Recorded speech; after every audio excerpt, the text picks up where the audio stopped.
and I'll choose realpolitik as the framework to respond to that. On that, number one, it has to be practical, it has to be material, and it has to be power-based. That's the only way you can actually address Hassan Omar's statements. Number one, Hassan Omar is the spokesperson of UDA. He is the mouthpiece for the regime. What does he do? He speaks about, voices out the party policies, party direction, and programs. He is the chief advocacy officer for the party. I want to start from the point by saying that, number one, Hassan Omar is innocent. Completely innocent. Hassan Omar, the person, is innocent. Because Hassan Omar does not speak of his own accord. Because what does he do? When he invites you people, he invites you as the SG of UDA. So what Hassan Omar is actually communicating is the UDA policy, is the party program. It is what the regime has actually given us direction.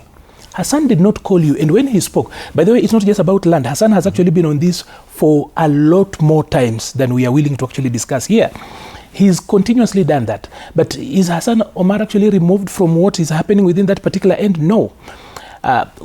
When we had the transport sector impasse the other day, no one else other than the CS for Interior, a man who is in charge of our security, intelligence coordination, law and order, actually made nuances to the similar way of looking at things. We've seen MPs like Oscar Sudi, for example. He's raised that. No other person other than the majority leader of the Senate, like Aaron Cheriot, he's spoken about that. So Hassan, as an individual, is innocent. Hassan is speaking the UDA policy. He is communicating it fluently. So we should not bash Hassan for simply doing his work as the spokesperson of UDA. So the people who are actually attacking Hassan are doing shadow boxing. Those are simply messengers. Who is the owner of this particular message? Definitely it's the regime. And who is the regime? It's the president. Where did this come from? It came from the point Rigathi Gachagua was impeached. What is actually happening here? That's why I said the framework I used to discuss this is realpolitik. That number one, I'm going to be very practical about why that actually happens. Number two, I'll have to be very material. And number three is that it has to be power-based. Okay. So there's the game around divide and rule. So number one, the president, of course, postures as if he's a friend to Mount Kenya. But you see, they have to scare Mount Kenya in a way so that then they have to actually win them back. So Hassan is speaking what the party has actually been communicating very, very fluently. And President Uhuru Kenyatta is coming out to tell us the obvious. I know it's the headlines here, but President Uhuru Kenyatta is telling us the obvious. The number one, this administration has made, they think that governance is spinning, so we are going to take a lot of time spinning, going round. And number two, that divide and rule is also a way of how you administer policy.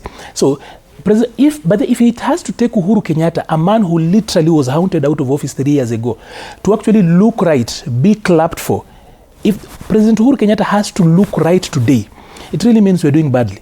And that is where we are. That this administration is doing so badly that Uhuru Kenyatta is telling us the obvious. Of course, we know that this administration thinks that governance is spinning. So you're going to have a lot of talking heads. You're going to have a lot of people coming out there to just try and spin. And that to them, they think that is governance.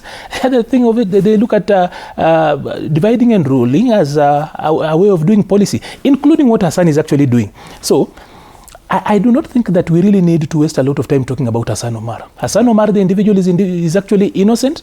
It is the UDA policy. It's President William Ruto's. And when Hassan actually spoke, the president was seated there.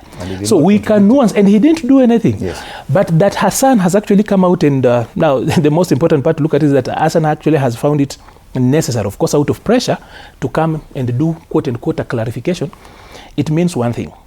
My brother and friend, who was my former boss, Malala, would swear that the things he was saying during that time had actually been sanctioned by the president. When he was SG of UDA. When he was SG. Right. Hassan is also my former boss before I moved out.